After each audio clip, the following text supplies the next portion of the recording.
నేటి ప్రపంచంలో ప్రజలకు అన్నీ ఉన్నాయి కానీ సంతృప్తి లేదు, సమాధానం లేదు, సంతోషం లేదు. ఎన్నెన్నో ప్రయత్నాలు ఏవేవో చేస్తున్నారు. ఆనందంగా ఉండాలనే రకరకాల కార్యక్రమాలన్నీ కూడా జరుగుతూనే ఉన్నాయి.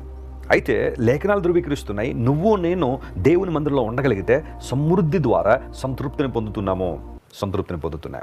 పౌలు మహాశయుడు అన్నాడు, నేను సంతృప్తి కలిగి ఉండడం నేర్చుకున్నాను. Yes, I learn to be content. ఈరోజు నువ్వు నేను ఆధ్యాత్మికంగా, మానసికంగా, శారీరకంగా ఉన్నతమైన స్థానానికి రావాలి అంటే ఉన్న వాటిని బట్టి మనం ప్రభువును స్తుతించడం నేర్చుకోవాలి మొదట.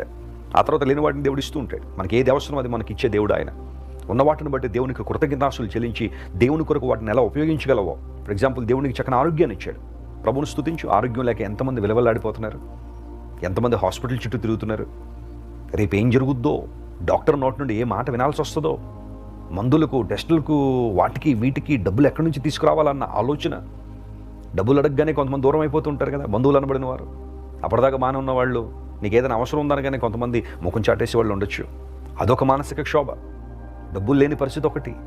ఆ తర్వాత ఏం చేయాలో తెలియని పరిస్థితుల్లో చాలామంది కొట్టుమిట్టాడుతున్న ఈ పరిస్థితుల్లో దేవునికి ఇచ్చిన ఆరోగ్యాన్ని బట్టి ఎప్పుడైనా ప్రభువును స్తుతించావా? ఆ ఆరోగ్యాన్ని దేవుని కోసం వినియోగించావా? ప్రభు కోసం వాడావా? మన పనుల కోసం అయితే ఆరోగ్యాన్ని ఎంతవరకైనా వాడడానికి ఇష్టపడతాం. ఎండైనా వానైనా పరిస్థితులు ప్రతికూలంగా ఉన్నా వెళ్ళిపోతుంటా. కానీ దేవునికి సంబంధించింది అంటే దేవుని పని అనేసరికి ఎండ ఎక్కువగా ఉందండి, వర్షం వచ్చేస్తుందండి, చలి ఎక్కువగా ఉంది కదండి, ఇప్పుడు సరైన సమయం కాదు కదండి, ఇంత కష్టపడి దేవుడు తన పని చేయమన్నాడండి, ఇలాంటి అన్ని ప్రశ్నలు రావడానికి కారణం ఉంటుంది తెలుసా? ఆసక్తి లేకే. దేవునికి ఇచ్చిన కుటుంబాన్ని బట్టి, ఉద్యోగాన్ని బట్టి, వ్యాపారాలను బట్టి, దేవునికి ఇచ్చిన ఆశీర్వాదాలను బట్టి ఎల్లప్పుడూ ప్రభువును స్తుతిస్తూ ఆయన కొరకు వాటిని ఎలా ఉపయోగించాలనేది నువ్వు ఆలోచించగలిగితే ఖచ్చితంగా నీ జీవితంలో అద్భుతాలు చూస్తావు. వర్ధిల్లే అనుభవంలోకి నువ్వు వస్తావు. ఈరోజు దేవుని సేవకునిగా ప్రకటిస్తున్నాను, అన్ని విషయాల్లో మీరు వర్ధిల్లే అనుభవాన్ని చూచుదురుగాక. ఆమేన్. మీ ప్రతి పరిస్థితిలో దేవుని యొక్క కాపుదల, ఆయన భద్రత, ఆయన అభిషేకం, ఆయన నడిపింపు మీరు చూసి ఆయన మహింపరచండి. ఈరోజు వాగ్దానాన్ని క్లెయిమ్ చేసి ప్రభువును స్తుతించండి. బలమైన కార్యాలు మీ జీవితంలో జరుగుతాయి.